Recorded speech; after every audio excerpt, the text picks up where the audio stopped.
Channel. আজকে আমি তোমাদের জন্য থোড়ের একটি রেসিপি নিয়ে এসেছি।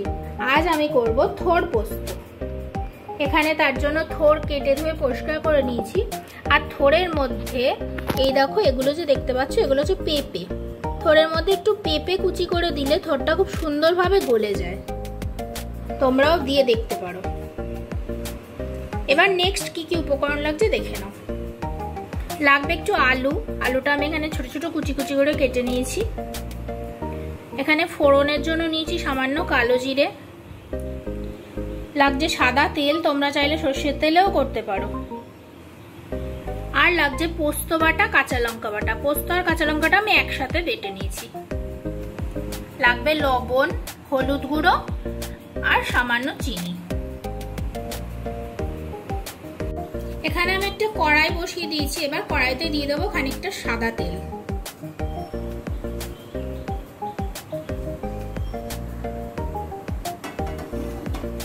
এবার তেলটা গরম করে নেব।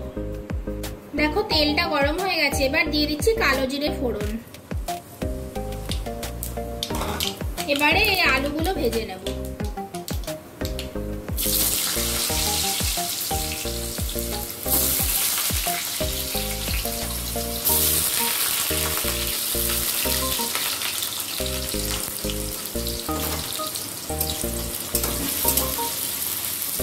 আলুগুলো হালকা হালকা ভাজা করে নেব।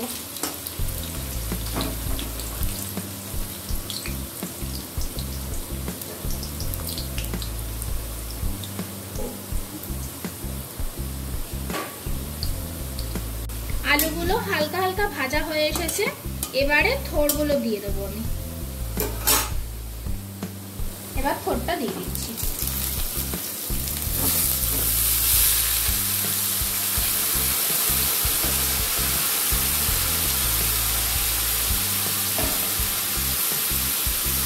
এবারে থোড়ের মধ্যে দিয়ে দেবো পরিমাণ মতো লবণ আর হলুদ। দিয়ে দিলাম লবণ, দিয়ে দিচ্ছি হলুদ গুঁড়ো। এবার ভালোভাবে মিক্স করে নিচ্ছি।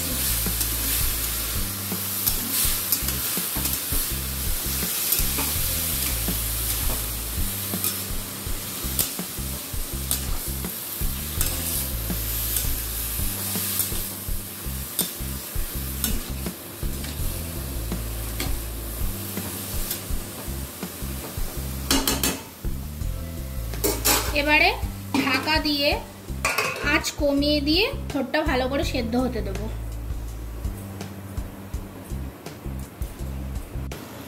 দেখো বন্ধুরা, থোড়টা আমার অনেকটাই সেদ্ধ হয়ে গেছে। এই দেখো থোড়টা কি সুন্দর সেদ্ধ হয়ে গেছে। এই যে থোড় পেঁপে সবই নরম হয়ে গেছে।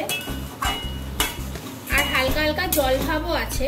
এর মধ্যে আমি সেদ্ধ হওয়ার জন্য সামান্য একটু জল দিয়েছিলাম, তখন ক্যামেরা অফ ছিল তাই দেখাতে পারিনি। তোমরাও সামান্য একটু জল দিও, তাহলে তাড়াতাড়ি নরম হয়ে যাবে। এবারে মোটামুটি সেদ্ধ হয়ে গেছে। এর মধ্যে আমি কাঁচা লঙ্কা আর পোস্ত বাটাটা দিয়ে দিচ্ছি।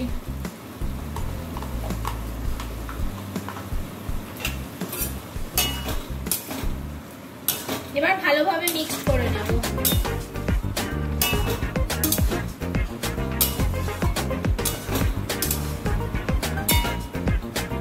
এবার এর মধ্যে চিনিটাও আমি দিয়ে দেবো, তাহলে থোড়টা আরো তাড়াতাড়ি নরম হয়ে যাবে আর চিনিটাও ভালোভাবে মিশে যাবে।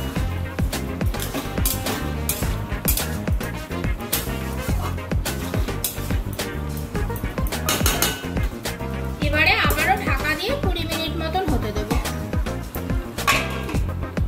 গ্যাসের ফ্লেমটাও কমিয়ে দিচ্ছি। দেখো বন্ধুরা, 20 মিনিট হয়ে গেছে। ঢাকনা খুলে নিলাম। এবারে দেখি, হ্যাঁ থোড়টা আমার একদম রেডি হয়ে গেছে। দেখো কি সুন্দরভাবে গলেছে থোড়টা। আমার থোড় পোস্ত একদম রেডি হয়ে গেল। তাহলে এবার নামিয়ে নেব। দেখো বন্ধুরা, আমার কি সুন্দর থোড় পোস্ত রেডি হয়ে গেছে। খেতেও খুব টেস্টি হয়। তোমরাও এভাবে বাড়িতে বানিয়ে ট্রাই করতে পারো। এরকম সুন্দর সুন্দর রেসিপি পাওয়ার জন্য আমার চ্যানেলটি সাবস্ক্রাইব করে পাশে থেকো।